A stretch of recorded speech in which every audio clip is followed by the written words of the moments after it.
तो जितने आप पॉजिटिव एफर्मेशंस करते हैं उससे जो इम्पैक्ट पड़ता है आप वो मेरे ऊपर तो आप देखते ही हैं, है ना।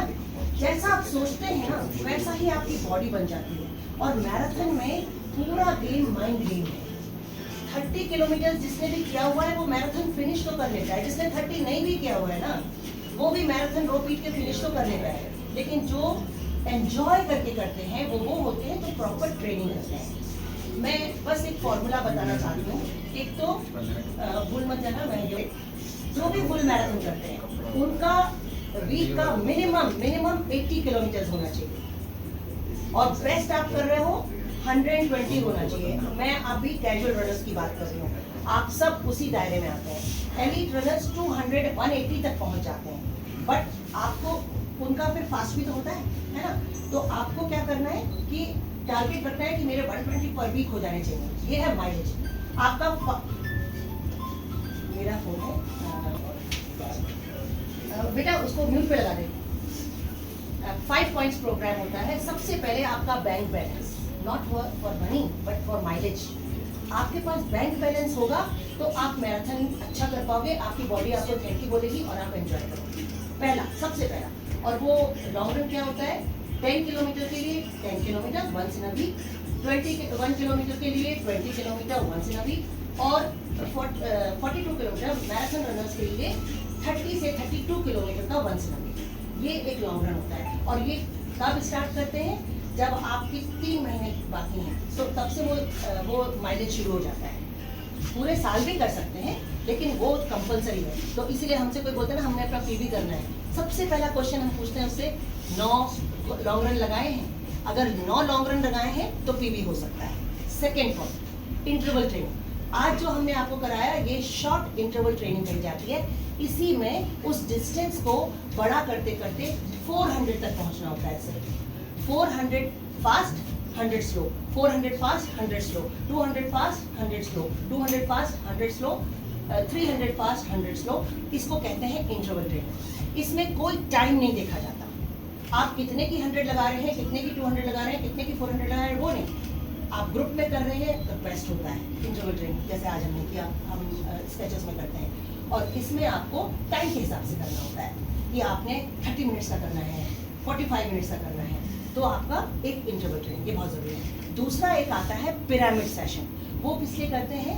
आपकी बॉडी को ये ट्रेन करने के लिए कि जब बॉडी ज़्यादा थकी होती है तब डिस्टेंस ज़्यादा करना है, स्पीड में करना है। वो पिरामिड सेशन में क्या होता है, आप 1200 से शुरू कर सकते हैं, डिपेंड करता है। जो लोग ट्रैक में कर रहे हैं वो 1200 से शुरू करते हैं। हमारे पास में 1 किलोमीटर का है तो हम 1 किलोमीटर में शुरू कर सकते हैं।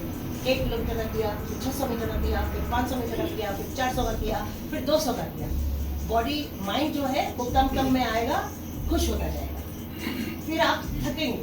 फर्स्ट सेट ऐसे जो नेशनल वाले हैं ऐसे 5 सेट लगाते हैं, स्टेट लेवल वाले ऐसे 3 सेट लगा सकते हैं, 4 सेट लगा सकते हैं, और आप लोग को भी 2 सेट तो ऐसे लगाने चाहिए। इसको बोलते हैं पिरामिड सेशन। आपने शुरू किया, पिरामिड ऐसे होता है ना, हाँ, तो आपने यहाँ से 200 के, फिर 400 के, फिर 800 का, फिर 1000 का, है ना, 1 किलोमीटर का। फिर उसको टेपर डाउन करेंगे, 1000 का एक और लगाया, फिर 800 का, 600 का। इसमें कोई भी डिस्टेंस हो सकता है। आप पोल टू पोल कर रहे हैं तो डिस्टेंस मैटर नहीं करता है, पिरामिड मैटर करता है। तो जब आपकी बॉडी गई, बड़ा करती गई, और जब आपकी आई सेकेंड सेट में तो छोटा करती गई, तो बॉडी में जब पैकअप होता है, एक ये बहुत अच्छा वर्कआउट होता है। एक आपका तो हो गया, एक आपका होता है जिसमें आप स्ट्रेंथ रनिंग करते हैं, है ना।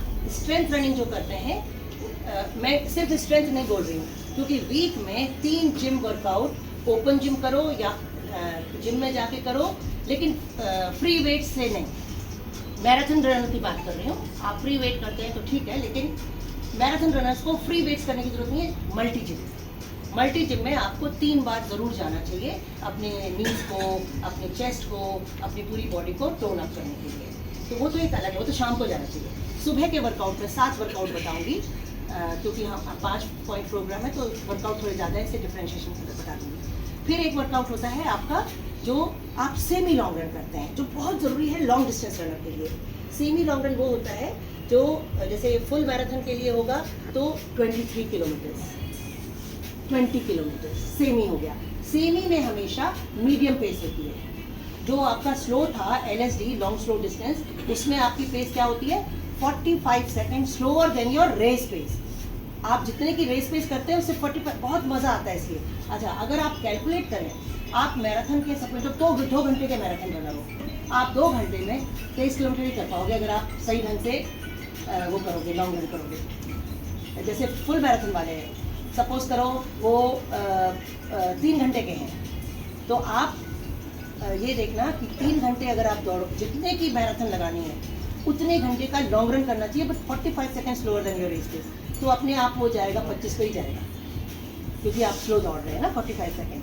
तो अच्छा, एक ये जो स्ट्रेंथ रनिंग प्रोग्राम है, फ्लाईओवर सबके पास है, आपका स्टेडियम सबके पास है, या तो रैंपिंग करो, स्टेयर्स करो, रनिंग करते हुए स्टेयर्स करो, सबके पास डबल स्टोरी जितने भी स्टोरी घर हैं, जहाँ पे भी हाउसेज हैं, तो एक वर्कआउट स्ट्रेंथ ट्रेनिंग का ज़रूर करना चाहिए। बॉडी में प्रेशर पॉइंट चेंज होते हैं और स्ट्रेंथ आती है। उसके बाद एक बहुत ही इंपॉर्टेंट वर्कआउट है 1 किलोमीटर और 2 किलोमीटर के रेपिटेशंस का, जो आपकी पेस जजमेंट कराता है। 1 किलोमीटर का मैं बेस्ट मानती हूँ, कई लोग 2 किलोमीटर का करते हैं, 2 किलोमीटर वाले थोड़ा जो हाई लेवल की परफॉर्मेंस करनी है तो 2 किलोमीटर करते हैं। अदरवाइज 1 किलोमीटर के into 10 for full marathon, into 8 for half marathon, into 6 for 10 kilometre runners. बिल्कुल ऑल आउट लगाना है और उससे ही आपकी पेस जज होती है। फॉर एग्जांपल अभी अलवर गए, तुम खड़ी हो जाओ और वो का है ये, इसने जब वर्कआउट किया तो ये 4 के लगा रही थी। तब कैसे कैलकुलेट करते हैं, 4 मिनट्स के इसने लगाए सारे 10। तो मैंने इसको बोला था कि तुम 4:15 की दौड़ पाओगे। जो आप 1 किलोमीटर के रेपिटेशन लगाते हैं उसमें 10 to 15 सेकेंड आपको ऐड करना पड़ता है, उतने में आप रेस दौड़ पाते हो। Half marathon and full marathon 10 के तो फिर भी 5 सेकेंड ऐड करके हो जाएगा। कितने की लगी 134 की, सेकेंड आई 134 की लगी। अगर ये जिस दिन 345 के करने लगेगी, 350 के करने लगेगी, उधर से टाइम कट होके 130 पे पहुंच जाएगा। ठीक है ना। तो कैलकुलेशन के लिए 1 किलोमीटर के रेपिटेशन बहुत ज़रूरी होते हैं। तो ये वाले वर्कआउट, और फिर तो फिलर्स होते हैं, ईजी कर लिया, एक फाटलेग कर लिया, है ना। और कौन से वर्कआउट मैं कराती हूँ, अच्छा अब मैं जो वर्कआउट कराती हूँ कितनों को याद है, अप हिल डाउन हिल, ये स्ट्रेंथ रनिंग में आता है, बहुत अच्छा। और कौन से वर्कआउट में प्रोग्रेसिव रन, अच्छा हाँ इसका बता दूँ। प्रोग्रेसिव रन होता है हमेशा लंबे डिस्टेंस का होता है, 2 किलोमीटर का, 3 किलोमीटर का। इसमें क्या है, हमने 10-12 किलोमीटर दौड़ना है, 2-2 किलोमीटर का हमने नाप लिया। हमने पहला लगाया 15 मिनट का, फिर हम चले गए 14 मिनट, उसी में सेम जगह, सेम टेरेन होनी चाहिए, सेम जगह होनी चाहिए, सेम ग्राउंड होना चाहिए। पहला राउंड उससे फास्टर 5 वाला ऑल आउट। जब हम ये करते हैं तो हमारी बॉडी ट्रेन होती है कि when body is tired that time you are pushing your body, ये सिखाने के लिए होता है। अच्छा, लॉन्ग रन का एक बात बता दूं, कई लोग जो मेरे साथ हैं वो तो करते होंगे, जो जैसे आप बाहर से आए हो तो आपको नहीं पता होगा। जब भी आप लॉन्ग रन करें, चाहे वो 20 किलोमीटर का हो, चाहे वो 30 किलोमीटर का हो, उसके बाद आपने 8 से 10 स्पर्ट्स लगाने हैं। स्पर्ट्स बोलते हैं 100 मीटर से थोड़ा छोटा, 80 मीटर्स के, फास्ट ग्रास पे, अगर ग्रास पे है तो रोड पे, अगर ग्रास है तो ग्रास पे। उससे क्या होता है, आपके फास्ट ट्विच फाइबर्स एक्टिवेट हो जाते हैं, और जो आपने लॉन्ग रन में अपने स्लो ट्विच फाइबर्स को एक्टिवेट किया है, नहीं तो वही पूरे टाइम रहेंगे एक्टिवेटेड, तो आपने कंपनसेट कर दिया फास्ट ट्विच फाइबर को एक्टिवेट करके। लॉन्ग रन में ऐसा ज़रूर करना चाहिए, चाहे 5 ही लगाओ, लेकिन आपने ब्रेक करना है फास्ट ट्विच फाइबर से अपने स्लो ट्विच फाइबर। दोनों हैं, बॉडी में कौन से कितने एक्टिवेटेड रहते हैं वो आप देखना। ठीक है, अब किसी को कोई क्वेश्चन